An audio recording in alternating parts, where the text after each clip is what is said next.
my hair up right now because I want to get some cleaning stuff. But I got this package yesterday. It finally arrived. And it's this Connie, it's like this baby carrier, which I'm so excited to use because if you can hear her back there,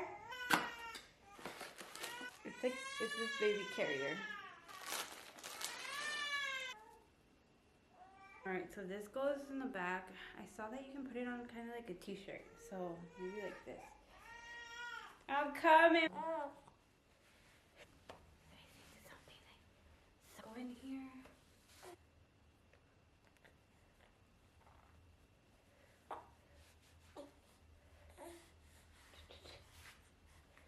Okay, and then I think she has to go like this, so it shows like the legs have to be like this. She keeps putting this in her mouth. No te lo metas en la boca. So this is for like more support, I guess. So you can put it like this, or for back support or something like that. You cross it, and then you tie it in the front. I got the mesh one because I live in Arizona, so it's hot here. It's cheaper, it's cooler for her since she's gonna be growing in those hot months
later in the day, and I have some broccoli that is getting aguado, so it is getting like looking a little bit sad, so I'm gonna boil it. I'm also gonna throw in some carrots and some potatoes.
this is how we normally eat it allá in Mexico, and I don't know, I'm a big fan of vegetables. So, and it smells so bomb, guys. Like, I don't know how my husband is not a vegetable person.